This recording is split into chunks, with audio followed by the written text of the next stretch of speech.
నమస్తే welcome to C news నా పేరు హరిప్రియ ముందుగా బులెటిన్ లో హెడ్లైన్స్ చూద్దాం రాహుల్ ప్రియాంకలను ఓటమికి బాధ్యులను చేయరు ఉత్తరప్రదేశ్ ఎన్నికల సభలో అమిత్ షా ధ్వజం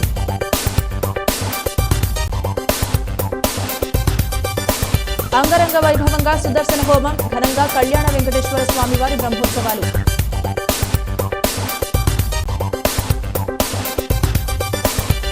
మహిళల ఖాతాల్లో నెల 8,500 రూపాయలు ఏఐసీసీ మాజీ అధ్యక్షుడు రాహుల్ గాంధీ వెల్లడి జగన్ ముఖ్యమంత్రి కావడం ఖాయం వైఎస్ఆర్సీపీ పార్లమెంట్ అభ్యర్థి గూడూరు శ్రీనివాస్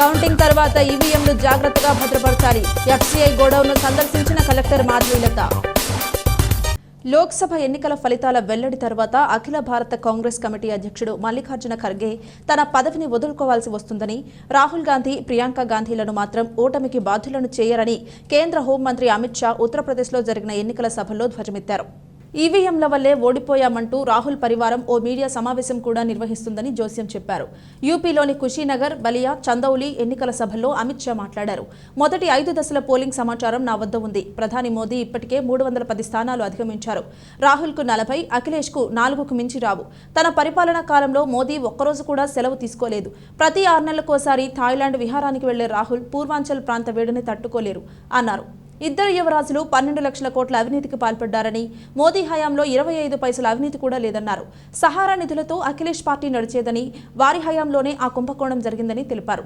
ఎస్పీ బీఎస్పీ పాలనలో చక్కెర కర్మాగారాలు మూతపడ్డాయని యోగి సర్కార్ వచ్చాక చెరుకు రైతుల బకాయిలు చెల్లించారన్నారు రామభక్తులపై ఎస్పీ ప్రభుత్వం కాల్పులు జరుపగా అయోధ్య సమస్యను కాంగ్రెస్ పార్టీ 70 ఏళ్లు నాంచిందని మోదీ వచ్చాకే ఆలయ నిర్మాణం సాకారమైందని అమిత్ షా చెప్పారు రాహుల్ గాంధీ కాంగ్రెస్లో క్రియాశీలమయ్యాక ఆ పార్టీ కార్యకలాపాల్లో మార్పు వచ్చిందని అప్పటి నుంచి పార్టీ ప్రమాణాలు పడిపోయాయని అమిత్ షా అన్నారు గత 20 ఏళ్లుగా వారు పార్లమెంటును బహిష్కరించడానికి రకరకాల సాకులు చెబుతున్నారన్నారు రాష్ట్రపతి ప్రసంగానికి ప్రధానమంత్రి సమాధానమిస్తున్నప్పుడు గంటన్నర పాటు ఆయనకి అంతరాయం కలిగించడం నా రాజకీయ చరిత్రలో నేనెప్పుడు చూడలేదని వ్యాఖ్యానించారు ऐसी आवाज नहीं चलेगी भाई मुझे बताओ 400 पार जाना है या नहीं जाना है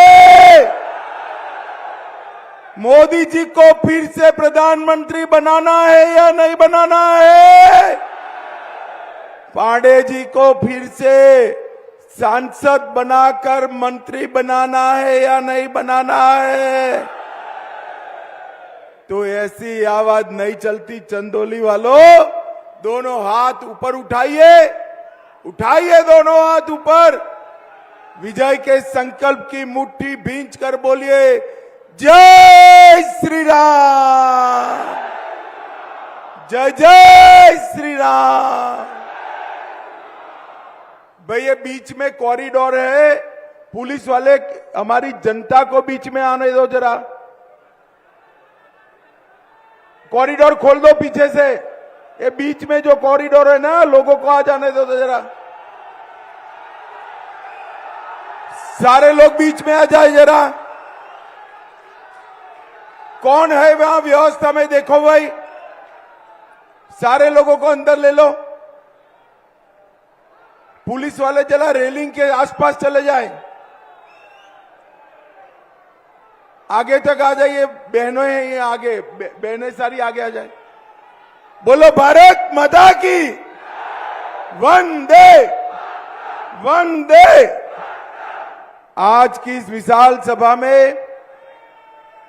मंच पर उपस्थित श्रीमान भूपेंद्र सिंह चौधरी हमारे प्रदेश अध्यक्ष महोदय बहन दर्शना सिंह जी श्रीमती साधना सिंह जी अमरपाल मौर्य जी अनिल राजभर जी काशीनाथ सिंह जी सुशील सिंह विधायक जी त्रिभुवन राम विधायक जी रमेश जायसवाल जी विधान परिषद के सदस्य और मेरे मित्र डॉक्टर महेंद्र सिंह जी दिलीप पटेल जी अशोक चौरसिया जी अखंड सिंह जी अनामिका चौधरी जी और आज इस विशाल जनसभा में आए हुए प्यारे भाइयों बहनों माताओं और मेरे जिगर के टुकड़े जैसे युवा मित्रों, आप सभी को नमस्कार।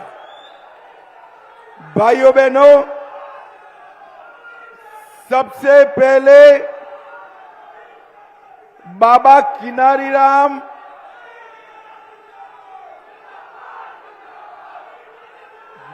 भारत माता की, सबसे पहले बाबा किनाराम और अरे हो गया भैया, सुन लिया, तुझे देख भी लिया, चलो।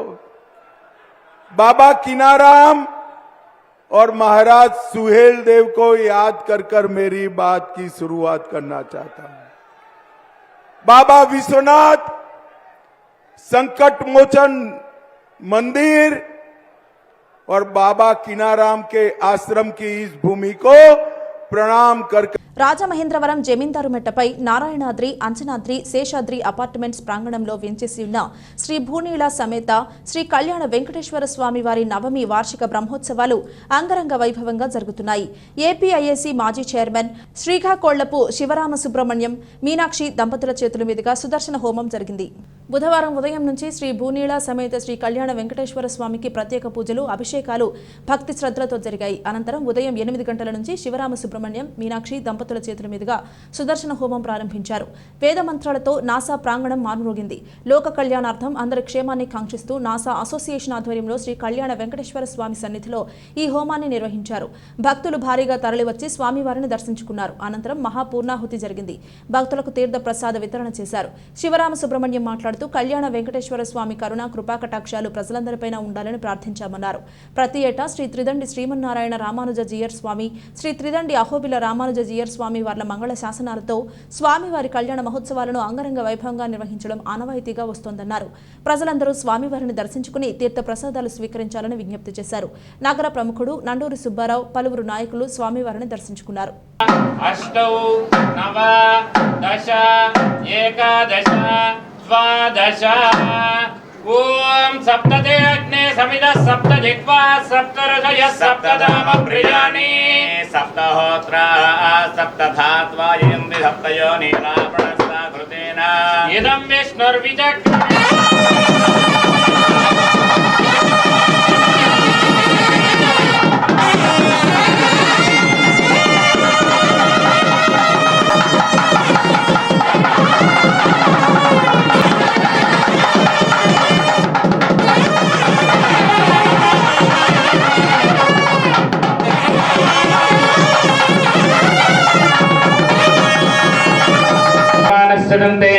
यत्र पुण्यानि प्रवोदन्यप्पा स्वाहा ओम तदस्य प्रियमभिवादो अस्या स्वाहा प्रतद्विष्णुस्तवते वीर स्वाहा परोमात्र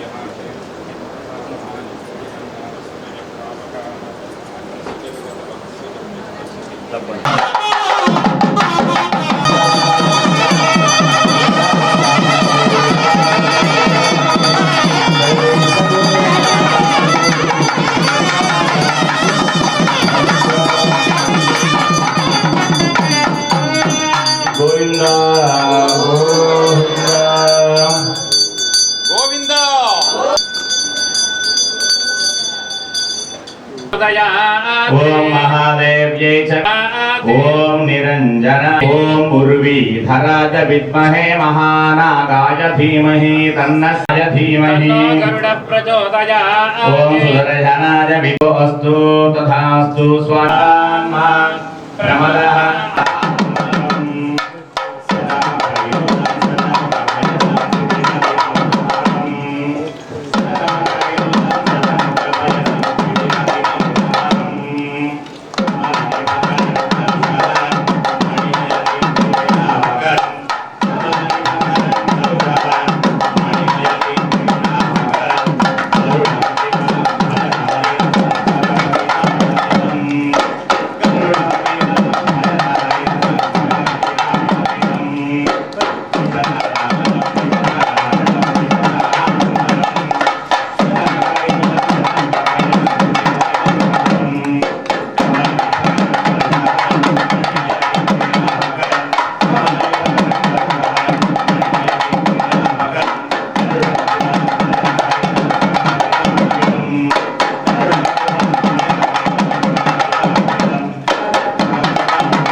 సార్వత్రిక ఎన్నికల్లో విజయం సాధించి ఇండియా కూటమి ప్రభుత్వాన్ని ఏర్పాటు చేస్తే ఈ ఏడాది జూలై నుంచే మహిళల ఖాతాల్లో నెల 8,500 రూపాయలు చొప్పున ఖాతాల్లో జమ చేస్తామని కాంగ్రెస్ అగ్రనేత రాహుల్ గాంధీ హామీ ఇచ్చారు.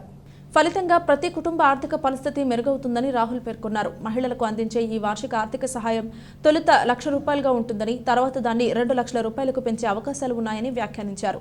బీహార్లోని బల్తియార్పూర్, పాలీగంజ్, జగదీశ్వర్లో ఆయన ఎన్నికల ప్రచార ర్యాలీల్లో ప్రసంగించారు. అధికారంలోకి రాగానే అగ్నిపథ్ పథకాన్ని ఇండియా కూటమి రద్దు చేస్తుందని పునరుద్ఘాటించారు. బీహార్, ఉత్తరప్రదేశ్ సహా దేశమంతటా తమకు అనుకూలంగా గాలి వీస్తోందని పేర్కొన్నారు. జూన్ 4 తర్వాత మోదీ ప్రధాని పదవిలో ఉండరని జోస్యం చెప్పారు.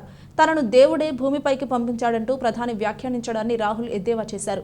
వచ్చే నెల 4 తర్వాత అవినీతి గురించి మోదీని ఎన్ఫోర్స్మెంట్ డైరెక్టరేట్ ప్రశ్నిస్తే ఆయన తనకేమీ తెలియదంటారు. దేవుడు చెప్పిందే చేశానని పేర్కొంటారు. అందుకోసమే తెలివిగా ఇప్పటి నుంచే తనను దైవదూతగా చెప్పుకుంటున్నారు అని వ్యాఖ్యానించారు. అసలైన విషయాల నుంచి ప్రజల దృష్టిని మళ్లించేందుకు మొసలి దాడులు, గంగా నదిపై నడవడం వంటి కథల్ని మోదీ అల్లుతుంటారని ఆరోపించారు. పాలీగంజ్లో రాహుల్ సహా ఇతర నేతలు నడుస్తుండగా సభా వేదిక స్వల్పంగా కూలింది. పక్కనే ఉన్న ఆర్జేడీ అధినేత లాలూ ప్రసాద్ కుమార్తె మీసా భారతి రాహుల్కు చేయూతనందించడంతో ఆయనకు ముప్పు తప్పింది. నేతలెవరూ కింద పడలేదు. नरेंद्र मोदी जी को आपने गरीब व्यक्ति को छूते हुए देखा है? नहीं, कभी नहीं करेंगे। भाई और बहनों, 16 लाख करोड़ रुपए उन्होंने अदानी जैसे अरबपतियों का कर्जा माफ किया है। किसानों का 1 रुपया नहीं किया, युवाओं का 1 रुपया कर्जा माफ नहीं किया, एजुकेशन लोन 1 युवा का नहीं माफ किया। अब इंडिया गठबंधन की सरकार आ रही है, अब हम बिल्कुल उल्टा करने जा रहे हैं। उन्होंने 22-25 अरबपति बनाए, हम अब करोड़ों लाखपति बनाने जा रहे हैं। महालक्ष्मी योजना 4 जून को जैसे ही हमारी सरकार बनेगी, महालक्ष्मी योजना पर काम शुरू हो जाएगा। हिंदुस्तान के सारे गरीब परिवारों की लिस्ट बनेगी। हर एक गरीब, 1 सेकंड भैया, 1 सेकंड, हर गरीब परिवार की लिस्ट बनेगी। हर गरीब परिवार में से एक महिला का नाम चुना जाएगा। करोड़ों महिलाओं को 5 जुलाई पर सुबह 9 बजे बैंक अकाउंट में 8,500 रुपए मिलेंगे। जुलाई, अगस्त, सितंबर, अक्टूबर, नवंबर, दिसंबर, हर महीने खटाखट खटाखट खटाखट खटाखट खटाखट 8,500 रुपए। करोड़ों लोग हिंदुस्तान में सुबह जगेंगे, बैंक अकाउंट देखेंगे, महीने के 8,500 रुपए उस बैंक अकाउंट में मिलेंगे। क्रांतिकारी काम है भाई और बहनों, दुनिया की किसी सरकार ने ऐसा काम नहीं किया। 1 लाख रुपए हर महिला के बैंक अकाउंट में 1 साल का जाएगा, और यह पैसा उस दिन तक जाएगा जब तक वो परिवार गरीबी रेखा से ऊपर नहीं चले जाएगा। मतलब लाखों करोड़ रुपए हम सीधा महिलाओं के बैंक अकाउंट में डालने जा रहे हैं। उन्होंने 16 लाख करोड़ रुपए माफ किया, हम लाखों करोड़ रुपए महिलाओं को देने जा रहे हैं। पहली बात। दूसरी बात, नरेंद्र मोदी जी ने देश में बेरोजगारी फैलाई, सेना के जवानों को मजदूर बनाया, ये हम कभी नहीं भूलने वाले। ये हिंदुस्तान का युवा कभी नहीं भूलने वाला कि नरेंद्र मोदी ने हिंदुस्तान के जवानों को मजदूर में बदल दिया है। 4 साल। और एक और बात आपको बताता हूं, एक बात समझिए, 4 साल के बाद 4 में से 3 अग्निवीरों को घर भेजा जाएगा। वो 3 होंगे पिछड़ी जात के, दलित, आदिवासी और गरीब जनरल कास्ट के लोग, उनमें ముఖ్యమంత్రి వైఎస్ జగన్మోహన్ రెడ్డితో పాటు వైఎస్ఆర్సీపీ అభ్యర్థులంతా కొద్దో గొప్ప మెజారిటీతో విజయం సాధించడం ఖాయమని, రాష్ట్రంలో మళ్లీ వైఎస్ఆర్ కాంగ్రెస్ పార్టీ అధికారంలోకి వస్తుందని అన్ని సర్వేలు చెబుతున్నాయని రాజమహేంద్రవరం పార్లమెంట్ అభ్యర్థి డాక్టర్ గూడూరి శ్రీనివాస్ అన్నారు. స్థానిక తిలక్ రోడ్లో ఉన్న వైసీపీ పార్లమెంటరీ కార్యాలయంలో గూడూరి శ్రీనివాస్ పార్టీ ముఖ్య నాయకులు, కౌంటింగ్ ఏజెంట్లతో సమావేశం నిర్వహించారు. కౌంటింగ్ సమయంలో వైసీపీ ఏజెంట్లందరూ అనుక్షణం అప్రమత్తంగా ఉండాలనే ఉద్దేశంతో వారికి ముందుగానే అన్ని విషయాలను అవగాహన కల్పిస్తున్నామని తెలిపారు. తనతో పాటు పార్టీ ముఖ్య నాయకులు కూడా కౌంటింగ్ సెంటర్ వద్దనే ఉంటామని, ఏ ఇబ్బంది ఎదురైనా వెంటనే తమ దృష్టికి తీసుకుని వస్తే రిటర్నింగ్ అధికారులతో మాట్లాడి తక్షణం సరిచేసేందుకు చర్యలు చేపడతామన్నారు. అన్ని సర్వేలు వైఎస్ఆర్ కాంగ్రెస్ పార్టీనే రాష్ట్రంలో గెలుస్తుందని చెప్పడం జరుగుతోందన్నారు. జగన్ ముఖ్యమంత్రి కావడం, రాష్ట్రంలో వైసీపీ మళ్లీ అధికారంలోకి రావడం తథ్యమన్నారు. వైసీపీ అభ్యర్థులందరికీ మంచి ఓటింగ్ పడిందని, కొద్దో గొప్ప మెజారిటీతో అభ్యర్థులందరూ ఖచ్చితంగా గెలుపొంది తీరుతారని వెల్లడించారు. కౌంటింగ్ ప్రక్రియ విజయవంతంగా పూర్తి చేసుకుంటే జూన్ 4వ తేదీన పార్టీ నాయకులు, కార్యకర్తలతో కలిసి సంబరాలు నిర్వహించుకుందామని భరోసా ఇచ్చారు. వైసీపీ సాధించే అద్భుత విజయాన్ని ఆపే శక్తి ఎవరికీ లేదని స్పష్టం చేశారు. సో మీరందరూ కూడా అంటే లోపల మనం అడావడి చేయగల గొడవలు అక్కర్లేదు, మనకి అది బౌన్సర్లు ఇలాంటి అవసరం లేదు. లోపల సింపుల్గా ఏంటంటే మనకి ఎక్కడైతే తేడా ఉందో అక్కడ చేయి ఎత్తి లిఫ్ట్ చేసి మీకు వచ్చిన అనుమానాన్ని వాళ్ళు నివృత్తి చేసే వరకు కూడా మీరు ఆ ప్రాసెస్ ఆఫ్ చేసే అధికారం మీకు ఉంది. మీకు అక్కడే నేను ఉంటాను, క్యాండిడేట్ నేను ఉంటాను, అక్కడ శ్యామల గారు ఉంటారు, ఇలా మనకి సీనియర్ పీపుల్ అందరూ కూడా ఉంటాం మేము అవైలబుల్గా. సో ఈ ఒక్క ప్రక్రియ కూడా మనం సక్సెస్ఫుల్ గా చేసుకుంటే అన్ని సర్వేలు చెప్తున్నాయి వచ్చేది మన ప్రభుత్వమే. జగన్మోహన్ రెడ్డి గారు అఖండ విజయంతో మళ్ళా తిరిగి వస్తారు. అలాగే మన రాజమండ్రి అన్ని సెగ్మెంట్లు కూడా బాగున్నాయి, ఎవరు అదేది పడాల్సింది కానీ ఏమాత్రం కూడా వేయలేదు, అన్ని సెగ్మెంట్స్ కూడా బాగానే ఉన్నాయి. సో మనకున్న సోర్సెస్ ప్రకారం అన్ని కూడా కొద్ది గొప్ప తేడాతో మనం తక్కువ మెజారిటీ అని కూడా అన్నింటిలోనూ కూడా మనం బయటకు వస్తాం, చక్కగా అద్భుతమైన విజయం సాధిస్తాం, అందరూ డౌట్ లేదు. ఈ ఒక్క చివరి ఘట్టాన్ని మనం చక్కగా చేసుకుంటే 4వ తారీఖు మళ్ళా మన సాయంకాలం అందరం కలుద్దాం, సంబరాలు జరుపుకుందాం. అదేవిధంగా మీరందరూ కూడా ఎంత ఎండలో కష్టపడి వచ్చారు, మీకు మళ్ళా ఒకసారి ధన్యవాదాలు చెప్తున్నాను. చక్కగా మీరు పూజ చేసి వెళ్ళండి. మీకు అవగాహన వచ్చిందో లేదో ఒకసారి ఇక్కడే మీరు అన్ని కూడా మీరు ఆ వీడియో చూడండి, ఇక్కడ సీనియర్ పీపుల్ మళ్ళా మీకు ఎక్స్ప్లెయిన్ చేస్తారు. ఇక్కడ కూడా మీరు డౌట్లు ఉంటే ఇక్కడ అడిగితే మీకు అక్కడ ఏం అడగాలో తెలుస్తుంది. సార్వత్రిక ఎన్నికల్లో కౌంటింగ్ ప్రక్రియ పూర్తయిన తర్వాత ఆయా ఈవీఎం యూనిట్స్ ను స్ట్రాంగ్ రూమ్లలో పార్లమెంట్, అసెంబ్లీ నియోజకవర్గాల వారీగా భద్రపరచనున్నట్లు కలెక్టర్, జిల్లా ఎన్నికల అధికారి డాక్టర్ కె మాధవీలత పేర్కొన్నారు.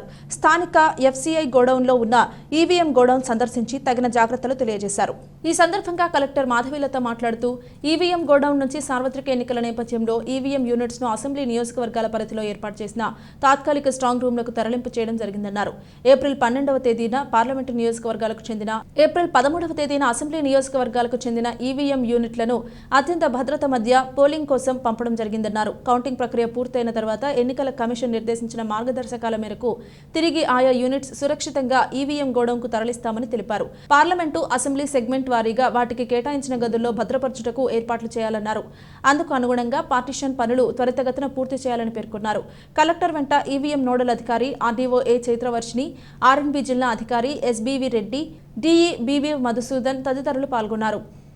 తూర్పుగోదావరి జిల్లా ఎస్పీ పి జగదీష్ ఆదేశాల మేరకు గడిచిన 10 రోజులుగా జిల్లాలో విస్తృతంగా కార్డన్ సెర్చ్ ఆపరేషన్లు కొనసాగుతున్నాయి. కౌంటింగ్ సమయంలో సమస్యలు సృష్టించినా, ప్రేరేపించినా వారిపై చట్ట ప్రకారం కఠిన చర్యలు తీసుకోవడానికి వెనుకాడేది లేదని జగదీష్ హెచ్చరించారు. కార్డన్ సెర్చ్లో భారీ సంఖ్యలో 498 నెంబర్ లేని, రికార్డు లేని ద్విచక్ర వాహనాలు, 6 ఆటోలు, 105 లీటర్ల నాటుసారా, 42 మద్యం సీసాలు మరియు 10,950 రూపాయల మందుగుండు సామాగ్రి సీజ్ చేయడం జరిగింది. తెల్లవారుజామున జిల్లాలో వివిధ పోలీస్ స్టేషన్ పరిధిలో జోనల్ డీఎస్పీలు, సర్కిల్ ఇన్స్పెక్టర్లు, సబ్ ఇన్స్పెక్టర్ల ఆధ్వర్యంలో పోలీస్ సిబ్బంది, స్పెషల్ పార్టీ సంయుక్తంగా టీములుగా ఏర్పడి విస్తృతంగా కార్డన్ సెర్చ్ ఆపరేషన్లు నిర్వహిస్తున్నారు. ఈ సందర్భంగా జిల్లా ఎస్పీ మాట్లాడుతూ ఎన్నికల ప్రక్రియ పూర్తయ్యేంత వరకు ప్రతిరోజు ఈ కార్డన్ సెర్చ్ ఆపరేషన్ నిర్వహించాలని జిల్లా పోలీస్ అధికారులను ఆదేశించారు. ఈ క్రమంలో జిల్లాలోని అసాంఘిక కార్యకలాపాలు జరుగుతాయని గుర్తించబడిన పరిసర ప్రాంతాలలో అణువణువు క్షుణ్ణంగా సోదాలు చేసి మద్యం, మందుగుండు సామాగ్రి, లోకల్ వెపన్స్, అక్రమ నిల్వలపై అనుమానం ఉన్న వ్యక్తులపై ఆరా తీయడం జరుగుతుందన్నారు. సార్వత్రిక ఎన్నికలు 2024లో భాగంగా నన్నయ్య యూనివర్సిటీలో జూన్ 4వ తేదీన నిర్వహించే నియోజకవర్గాల వారీ కౌంటింగ్ కేంద్రాల వద్ద మెడికల్ క్యాంపులతో పాటు అంబులెన్స్లను కూడా అందుబాటులో ఏర్పాటు చేయడం జరుగుతుందని జిల్లా వైద్య ఆరోగ్య శాఖ అధికారి డాక్టర్ వెంకటేశ్వరరావు పేర్కొన్నారు. స్థానిక జిల్లా వైద్య ఆరోగ్య శాఖ కార్యాలయంలో ఎలక్షన్ కౌంటింగ్ వద్ద ఫస్ట్ ఎయిడ్ క్యాంపులు, ఎమర్జెన్సీ సేవలు అందించడంపై వైద్యులు, వైద్య సిబ్బందితో జిల్లా వైద్య ఆరోగ్య శాఖ అధికారి డాక్టర్ వెంకటేశ్వరరావు అధ్యక్షతన సమీక్ష సమావేశాన్ని ఏర్పాటు చేశారు. ఆయన మాట్లాడుతూ ప్రతి నియోజకవర్గం కౌంటింగ్ చేసే బిల్డింగ్ వద్ద ఒక మెడికల్ క్యాంపును ఏర్పాటు చేస్తున్నట్లు తెలిపారు. అదేవిధంగా 7 నియోజకవర్గాల్లోని కౌంటింగ్ కేంద్రాల వద్ద 7 మెడికల్ క్యాంపులు ఏర్పాటు చేసినట్లు తెలిపారు. 2 మెడికల్ సపోర్టింగ్ ఎమర్జెన్సీ రూమ్స్ ఏర్పాటు చేసి 2 మెడికల్ ఆఫీసర్లను అందుబాటులో ఉంచుతున్నామన్నారు. అదేవిధంగా జీఎస్ఎల్ మెడికల్ కాలేజ్కి చెందిన స్పెషలిస్ట్ డాక్టర్స్ బృందంతో కూడిన 2 మెడికల్ సేఫ్ రూమ్స్ ను ఏర్పాటు చేసినట్లు వివరించారు. యూనివర్సిటీ ప్రాంగణంలో 4 అంబులెన్స్ సర్వీసెస్ కూడా ఏర్పాటు చేసినట్లు తెలియజేశారు. 2 అంబులెన్స్ ఎమర్జెన్సీ రూమ్స్ వద్ద 2 అంబులెన్స్లు నియోజకవర్గాల కౌంటింగ్ దగ్గర చేసినట్లు తెలియజేశారు. వార్తలు ముగించే ముందు హెడ్లైన్స్ మరోసారి. రాహుల్, ప్రియాంకలను ఓటమికి బాధ్యులను చేయరు. ఉత్తరప్రదేశ్ ఎన్నికల సభలో అమిత్ షా ధ్వజం.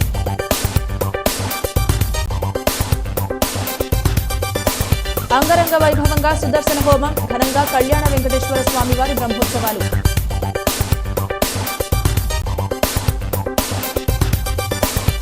మహిళల ఖాతాల్లో నెల 8,500 రూపాయలు. ఏఐసీసీ మాజీ అధ్యక్షుడు రాహుల్ గాంధీ వెల్లడి. జగన్ ముఖ్యమంత్రి కావడం ఖాయం. వైఎస్ఆర్సీపీ పార్లమెంట్ అభ్యర్థి గూడూరి శ్రీనివాస్.